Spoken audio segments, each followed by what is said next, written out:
bersama-sama ini untuk kembali lagi disegarkan dengan firman Tuhan lewat Pekan Minggu Sembahyang Rumah Tangga. Baik, sebelum kita akan belajar bersama-sama renungan pada malam hari ini, kita akan kembali lagi berdoa. Mari kita berdoa. Bapa di dalam surga, terima kasih banyak untuk setiap berkat yang Tuhan boleh percayakan kepada kami. Kebutuhan terbesar kami saat ini adalah tuntunan Roh Kudus-Mu untuk mengawali setiap pembelajaran firman Tuhan yang akan kami dengarkan pada malam hari ini. Terlebih hamba-Mu Tuhan, sembunyikan hamba-Mu di bawah kaki salib-Mu, biarlah kuasa Tuhan saja yang nyata dalam setiap perkataan yang akan hamba-Mu berikan, dan itu boleh menjadi berkat bagi sesama kami. Terima kasih Tuhan, di dalam nama Tuhan Yesus kami berdoa. Amin. Baik, judul pada malam hari ini, Abraham menurut kepada panggilan Tuhan. Oke, kalau saya ingin bertanya kepada adik Saina, menurut Saina, menurut itu gampang atau susah? Menurut Saina, menurut itu gampang apa susah ya? Kenapa, Mem? Menurut Saina, menurut itu gampang atau susah? Susah-susah gampang. Susah-susah gampang. Oke, terima kasih jawabannya. Kemudian saya mau tanya kepada Mas Alfa. Mana nih Mas Alfa, muridnya Mem Lydia? Halo Mas Alfa, Mem mau tanya. Kalau menurut itu sulit apa enggak sih Mas Alfa? Enggak. Enggak sulit. Oke, ada dua jawaban yang berbeda. Menurut anak kecil, menurut Menurut itu enggak sulit. Oke. Karena kakak saya sudah mulai besar, jadi banyak pertimbangan-pertimbangan. Oke. Kemudian Mem akan tanya kepada Pak Pendeta. Pak Pendeta, kira-kira menurut itu susah atau gampang ya, Pak Pendeta? Susah. Susah. Nah, ini jawaban dari yang ahli, susah ya. Betul sekali ya, jawabannya berbeda-beda. Tergantung memang bagaimana kita akan menyikapi ya. Memang kebanyakan kita setuju ya, kalau menurut itu susah, ya kan? Apalagi anak-anak, tinggal nurut aja, ya kan? Biasanya orang tua seperti itu ya, tinggal nurut aja susah amat sih, nah, kan? Anak-anak juga begitu, memang enak suruh nurut terus, ya kan? Iya apa enggak? Iya apa iya anak-anak? Nah, oke, hari ini kita akan belajar tentang penurutan. Oke, selanjutnya Mem akan tanya ke Sandri. Kebetulan Sandri ada di sebelahnya Mem ya. Sandri, kalau Mem bilang Abraham, terus apa yang Sandri ingat? Ishak. Oke. Kemudian Kelvin. Ya, Kelvin, kalau Mem bilang Abraham, Kelvin langsung ingat apa? Kelvin langsung ingat apa? Bapak. Benar. Bapak. Oh, Bapak. Oke, terima kasih ya. Jadi hari ini kita akan belajar tentang Bapak Abraham, ya, Bapak Abraham. Kemudian apa hubungannya dengan penurutan? Oke, saya akan share screen ya.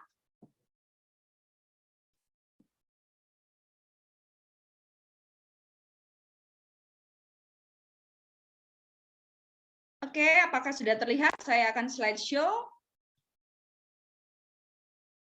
Oke, sudah terlihat semua ya? Sudah, Mem. Oke, terima kasih. Jadi Abraham mematuhi atau menurut kepada suara Allah. Di dalam ayat intinya terdapat di Kejadian 26 ayat 5. Karena Abraham telah mendengarkan firman-Ku dan memelihara kewajibannya kepadaku, yaitu segala perintah, ketetapan, dan hukum-Ku. Oke, kita akan belajar. Kenapa nih kira-kira ya kok Tuhan memilih Abraham? Berarti ada sesuatu yang spesial yang Tuhan lihat di dalam Abraham. Ya, kenapa ya? Karena Allah memilih Abraham dari garis keturunan Sem. Kemudian dan menjadikan dia sebagai pemelihara hukumnya bagi generasi-generasi mendatang. Abraham ini hidup setia di antara orang-orang yang tidak setia. Tak bernoda oleh kemurtatan yang tengah merajalela.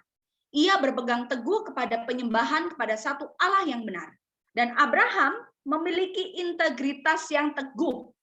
Dia orang yang penuh kesopanan, kebaikan, tidak mementingkan diri, penuh kesantunan, dan hal ini ditunjukkan di dalam keseharian di rumah tangganya, sehingga membuat banyak orang terkagum-kagum, bahkan raja-raja yang ditemuinya sekalipun. Ya, jadi sudah jelas ketika kita baca di buku sejarah para nabi dan bapa, di situ dijelaskan dengan sangat rinci bahwa Tuhan itu juga memilih ayahnya, ya, memilih Terah. Tetapi Terah dia masih terkontaminasi dengan kebiasaan-kebiasaan atau adat-adat penyembahan berhala, ya, sehingga ketika kebenaran Tuhan bercampur dengan kebiasaan-kebiasaan atau tradisi-tradisi, maka itu tidak akan berjalan dengan baik.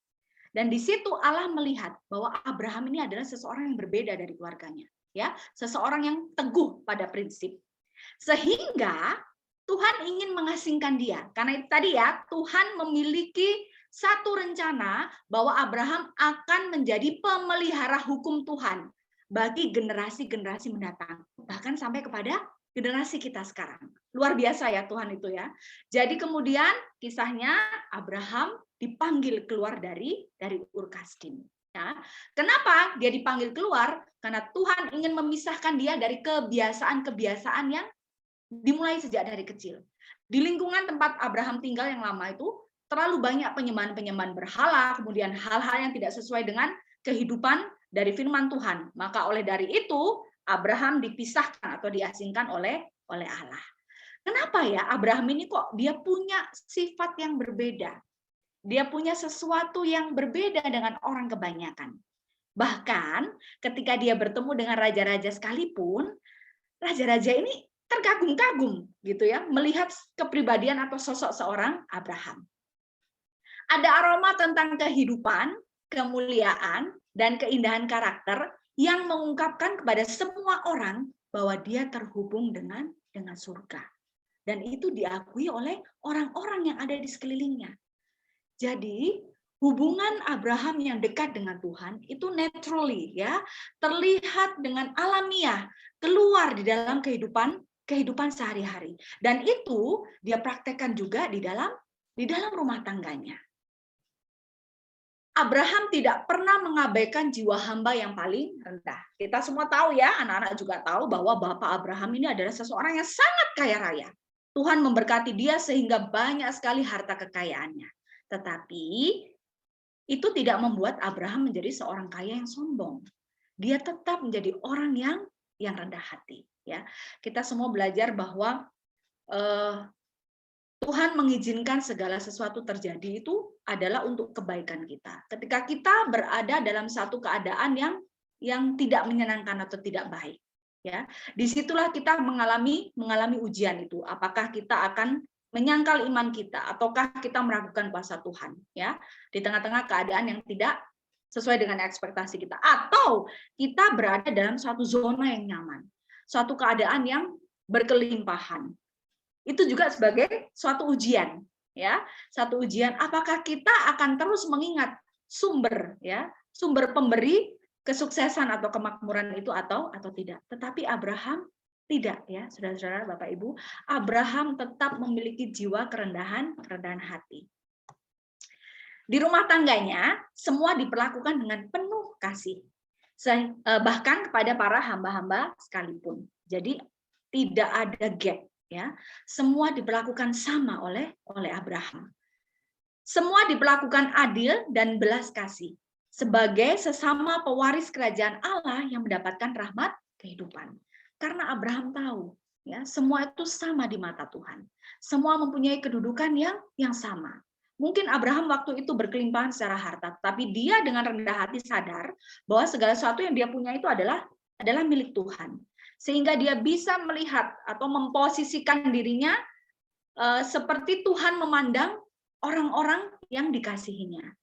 Begitulah ya kebaikan hati Abraham ditunjukkan kepada seluruh bawahannya.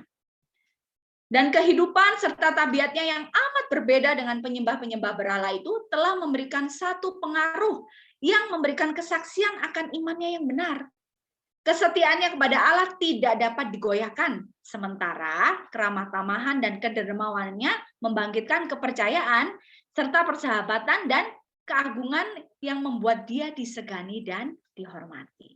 Ya, jadi bahkan orang lain, ya, orang yang tidak mengenal akan kebenaran Tuhan pun mengakui bahwa Abraham itu adalah seseorang yang memiliki karakter yang berbeda, dan mereka sangat suka, ya, mereka sangat mengagumi dan mereka sangat menyukai untuk berada dekat dengan Abraham. Dia akan memerintahkan rumah tangganya.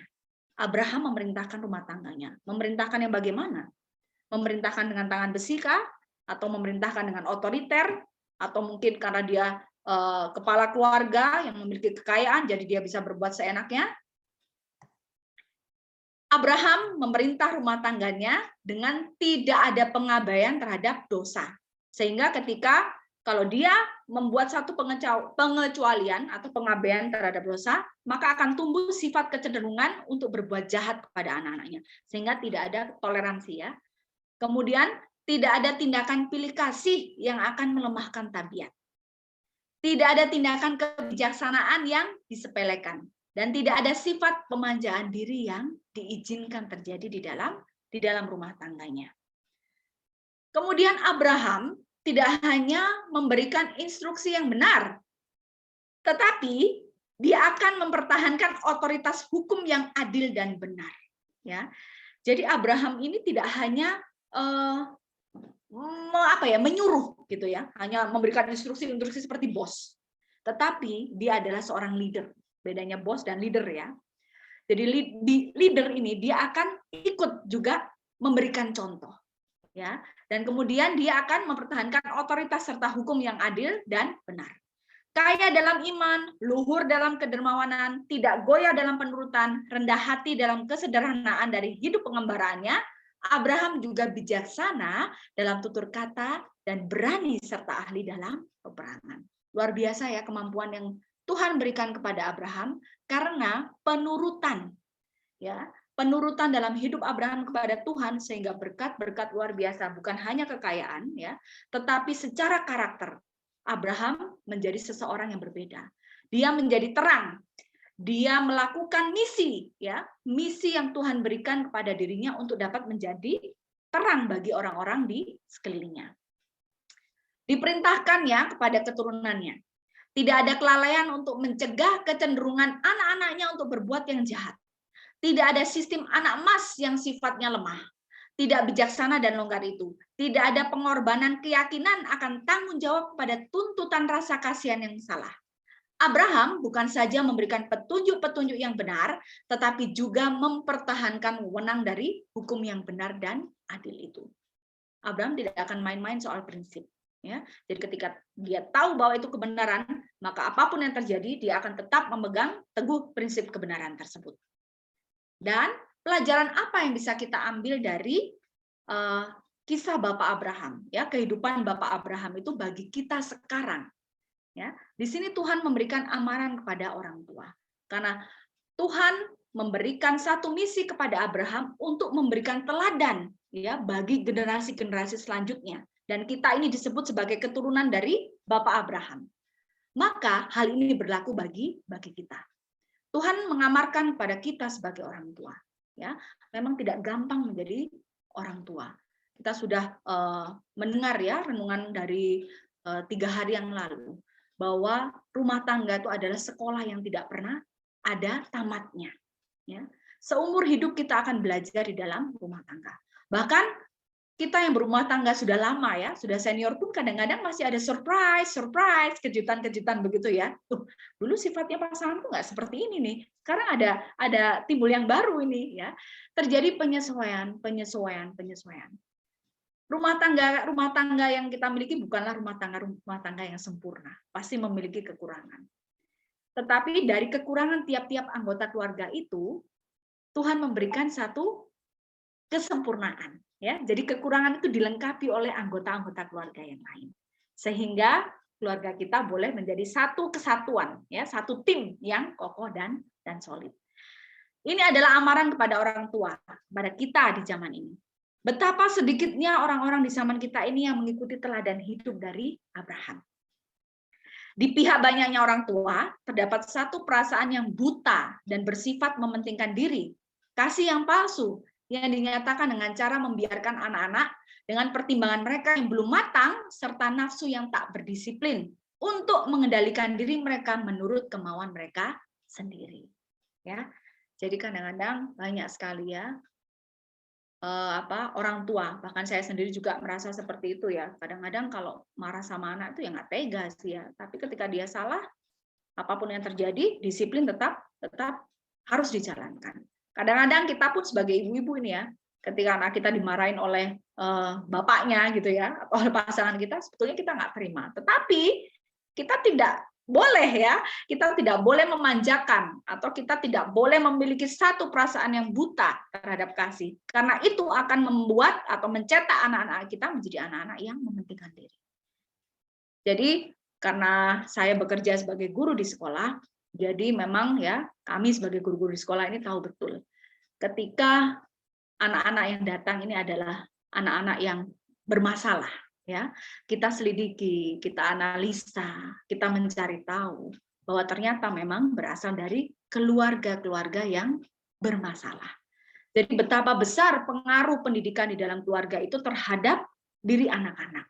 Tetapi ketika anak-anak ini mendapatkan sesuatu yang cukup, ya, sesuatu yang cukup di dalam rumah tangganya, maka mereka pun akan menjadi anak yang baik-baik saja, ya, anak yang menurut saja, meskipun kadang-kadang tidak menurut 100% ya, tapi setidaknya, ya, karena memang banyak sekali anak-anak yang bermasalah di sekolah itu karena dari kondisi keluarga yang juga ternyata bermasalah, sehingga kebutuhan kebutuhan perhatian yang harusnya dia dapatkan di rumah itu dia tidak dapatkan, sehingga dia harus pay attention, ya, dia harus mencari-cari perhatian di tempat-tempat yang lain, dan itu kecenderungannya adalah membuat satu tindakan-tindakan yang negatif. Ini kembali lagi betapa besar peran orang tua. Kadang-kadang kita mau menegur anak, dia masih kecil kok, nggak apa-apa gitu kan, masih kecil, nanti kalau besar pun dia tahu sendiri. Tetapi itu adalah sesuatu yang kurang betul, kurang tepat. Karena pendidikan itu dimulai sejak anak itu di dalam kandungan. Jadi disiplin itu diterapkan sedini mungkin. Ya, saya mengajar di TK, jadi TK itu adalah fondasi, fondasi utama penerapan, peletakan dasar utama dan pertama bagaimana anak-anak ini akan dibentuk, ya, belajar bersosialisasi, belajar mengendalikan diri, belajar berempati. Itu adalah bekal-bekal yang anak-anak ini nanti akan pakai di dalam kehidupan mereka. Dan yang utama serta pendidikan yang utama dan pertama adalah dimulai di dalam keluarga. Ketika kita membiarkan atau memanjakan anak-anak kita, sedangkan mereka belum tahu membedakan bahwa itu baik dan tidak baik, maka ini adalah merupakan perbuatan yang paling kejam terhadap diri anak-anak muda itu, dan satu kesalahan yang besar kepada dunia ini. Saya membaca ini berulang-ulang, ngeri, gitu ya. Betapa kita sebagai orang tua ini bukan tugas yang gampang, ya. Tugas yang kita miliki ini adalah tugas yang berat, karena kita ini sedang menjaga, mengasuh, ya, merawat anak-anak titipan Tuhan. Bagaimana pola asuh yang kita ajarkan ketika kita salah. Bagaimana kita harus lebih banyak menyisihkan waktu dengan Tuhan supaya kita bisa mendidik anak-anak kita dengan baik. Sifat memanjakan anak yang ada pada orang tua menyebabkan ketidakteraturan dalam keluarga dan di dalam masyarakat. Hal ini menguatkan keinginan yang ada di dalam diri orang-orang muda untuk mengikuti kecenderungannya, gantinya menyerah kepada tuntutan-tuntutan ilahi. Dengan demikian, mereka akan bertumbuh menjadi satu hati yang bertentangan dengan kehendak Tuhan, dan mereka akan menurunkan roh pemberontakan serta roh tidak beragama kepada anak cucu mereka. Ya, jadi ketika kita membiarkan, ya, sifat pemanjaan diri kepada anak-anak, maka tidak ada sesuatu positif yang dapat kita ambil ketika kita membiarkan anak-anak kita dengan kemanjaan. Melainkan kita akan menciptakan satu generasi yang akan menyusahkan di dalam masyarakat. Gantinya kita memberikan sifat manja atau memanjakan anak-anak kita, biarlah kita mengajarkan anak-anak untuk belajar penurutan kepada wewenang orang tua, sehingga hal itu menjadi langkah pertama dalam penurutan kepada kekuasaan Tuhan. Anak-anak belajar agama di sekolah pasti tahu betul bahwa orang tua itu adalah wakil, apa Santi? wakil Tuhan di dunia. Ketika anak-anak tidak diajarkan untuk menurut orang tua, ya, menurut orang tua dalam hal yang benar ini ya, menurut orang tua yang takut akan Tuhan, maka mereka tidak akan pernah belajar untuk menjadi menurut kepada Tuhan. Bagaimana kalau dengan yang kelihatan saja tidak menurut? Ya. Bagaimana dengan yang tidak kelihatan? Maka itu akan menjadi satu hal yang susah. Sikap meremehkan hukum Allah yang dinyatakan bahkan oleh pemimpin-pemimpin agama telah menyebabkan kejahatan yang besar. Pengajaran yang telah begitu meluas bahwa hukum ilahi tidak lagi berlaku terhadap diri manusia, di sini saya beri bold merah ya, adalah sama dengan penyembahan berhala dalam akibat-akibatnya terhadap akhlak manusia. Ketika saya baca ini saya merinding. Ngeri sekali ternyata konsekuensi yang harus kita terima ya sebagai orang tua ketika kita membiarkan ya terjadi pembiaran di dalam apa? Di dalam pendidikan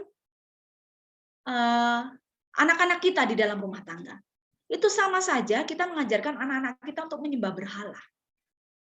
Sama saja kita membiarkan mereka untuk menyembah berhala karena melakukan hal-hal yang salah, yang keliru. Mereka yang berusaha mengecilkan tuntutan-tuntutan hukum Allah yang suci sedang menyerang langsung ke dasar pemerintahan-pemerintahan rumah tangga dan bangsa-bangsa. Para orang tua yang beragama, bila mana gagal untuk berjalan dalam hukum-hukumnya, tidaklah memerintahkan rumah tangga mereka untuk memelihara jalan Allah. Karena hukum Allah tidak dijadikan sebagai peraturan yang hidup. Dan anak-anak, bila mana telah mendirikan rumah tangga mereka, tidak merasakan adanya kewajiban untuk mengajar anak-anak mereka tentang apa yang mereka sendiri tidak pernah diajar. Dan inilah yang menyebabkan mengapa banyak rumah tangga yang tidak bertuhan.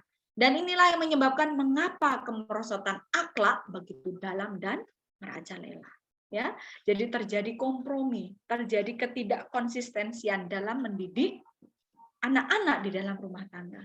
Dan itu akan mengakibatkan bagaimana karakter anak-anak kita ini menjadi apa? Merosot, ya. Akhlak mereka menjadi apa? Menjadi merosot.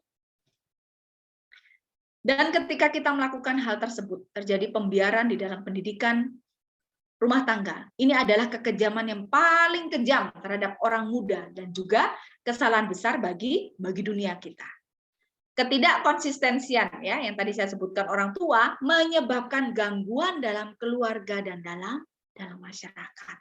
Ternyata begitu luar biasa dampak pengaruh pendidikan yang orang tua berikan terhadap anak-anak. Itu akan mempengaruhi tidak saja dalam keluarga kita saat ini, melainkan di dalam masyarakat dan juga bahkan dunia. Kekacauan yang terjadi di dalam dunia kita saat ini juga disebabkan karena kesalahan-kesalahan pendidikan yang dimulai di dalam rumah tangga. Dan ini menegaskan pada keinginan untuk mengikuti kecenderungan diri yang salah, alih-alih tunduk pada persyaratan ilahi. Dengan demikian, mereka tumbuh dengan hati yang menentang untuk melakukan kehendak Allah, dan mereka mengirimkan roh mereka yang tidak religius dan tidak berkorban kepada anak-anak dan juga anak cucu mereka. Ya. Jadi apa yang kita lakukan sekarang, apa yang sedang kita bentuk kepada anak-anak kita, itu akan berdampak kepada anak dari anak kita atau cucu kita, dan juga cucu-cucu serta keturunan-keturunan kita seterusnya. Bagaimana besar dampak kalau kita tidak berbuat sesuatu yang benar sekarang. Cetakan generasi seperti apa yang kita inginkan itu berada di tangan kita sekarang ya, para orang tua ya. Seperti Abraham, orang tua harus memerintahkan rumah tangga mereka saat ini dan mempersiapkan rumah tangga bagi anak cucu mereka nanti. Ya, seperti tadi kita sudah bahas bersama-sama bahwa apa yang kita lakukan sekarang bukan hanya untuk kita sekarang, tetapi untuk keluarga anak kita, keluarga cucu kita, cucu cicit dan seterusnya keturunan kita. Biarkan ketaatan dan kesetiaan kepada otoritas orang tua diajarkan dan ditegakkan sebagai langkah pertama dalam ketaatan pada otoritas Tuhan. Di dalam rumah tangga, anak-anak harus belajar untuk menurut. Kita sebagai orang tua harus terlebih dahulu belajar untuk menurut kepada Tuhan. Sehingga ketika kita pun menuntut anak-anak kita untuk menurut, itu sudah kita lakukan terlebih dahulu. Sebelum orang tua sendiri berjalan sesuai dengan hukum Allah dengan hati yang tulus, mereka belum bersedia untuk memerintahkan anak-anak mereka untuk berjalan menurut jejak langkah mereka. Satu pembaruan diberlakukan dalam hal ini yang sifatnya harus mendalam dan luas. Para orang tua memerlukan Allah di dalam rumah tangga mereka. Jikalau mereka ingin melihat satu keadaan yang berbeda, maka mereka harus membawa firman-Nya ke dalam keluarga mereka dan menjadikan sebagai penasehat mereka. Mereka harus mengajarkan kepada anak-anak mereka bahwa itu adalah suara Allah yang ditujukan kepada mereka dan harus ditaati dengan saksama. Bagaimana kita harus menciptakan satu kondisi yang menyenangkan, ya, yang nyaman untuk anak-anak di rumah. Terlebih satu suasana rohani yang kental bagi anak-anak kita.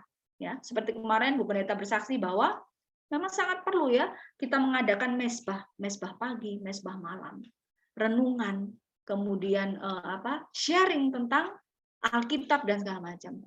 Hal-hal ini akan mempertumbuhkan kerohanian anak-anak. Ini di rumah lagi mereka kalau malam mereka minta, karena kami di sekolah belajar tentang tulisan-tulisan permulaan ya. Ketika saya membawakan renungan ini di rumah, mereka langsung bilang, "Mami, kita renungannya dari ini aja." Ya. Jadi mereka sangat senang sekali.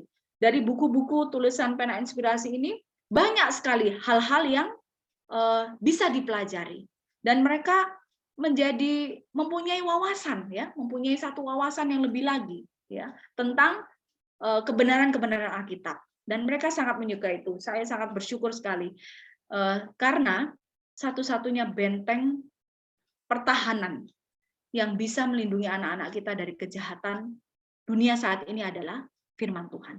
Tidak ada yang lain. Ini adalah satu warisan atau satu bekal yang utama yang kita bisa berikan kepada anak-anak supaya mereka bisa bertahan di dalam dunia kita yang semakin jahat ini. Dengan sabar, mereka harus memberikan petunjuk kepada anak-anak mereka dengan manis budi dan tidak mengenal lelah, mengajar mereka bagaimana agar hidup menyenangkan hati Allah.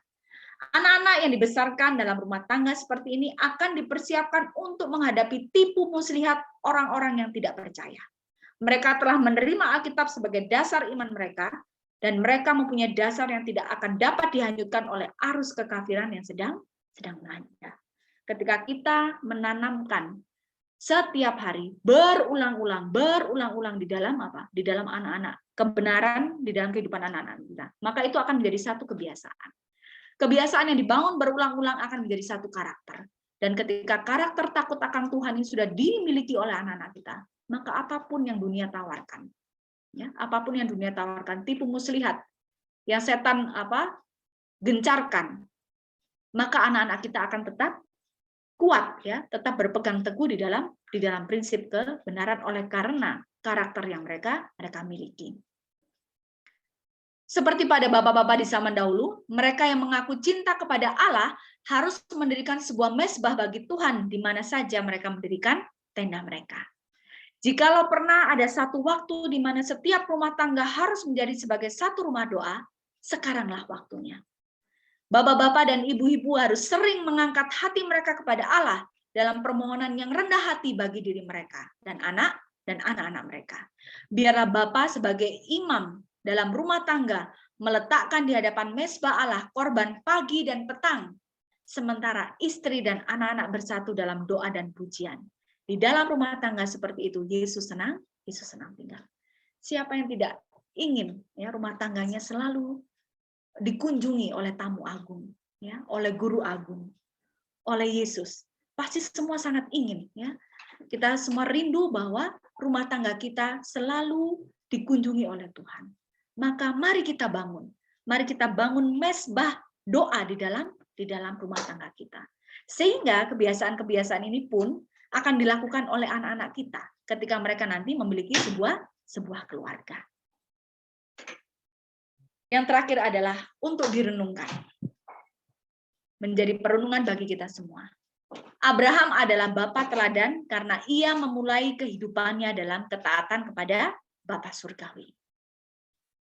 Dan saat ini Terlalu banyak orang tua yang meninggalkan anak-anak dengan penilaian mereka yang tidak berbentuk dan hasrat yang tidak disiplin untuk mengendalikan kehendak mereka sendiri.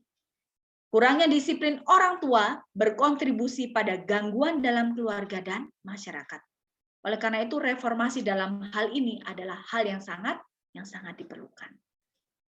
Tidak ada kata terlambat. Kalau kita bisa mulai dari sekarang, sekaranglah waktunya kita untuk berubah. Kita tidak akan sanggup melakukan satu pekerjaan mulia yang Tuhan berikan pada kita dengan predikat sebagai orang tua kalau kita tidak terus bergantung kepada sumber hikmat dan juga sumber kekuatan yang asalnya dari surga itu. Oleh karena itu, mari kita membawa rumah tangga kita menjadi satu rumah tangga yang penuh dengan doa. Mendahulukan Tuhan di dalam kehidupan kita.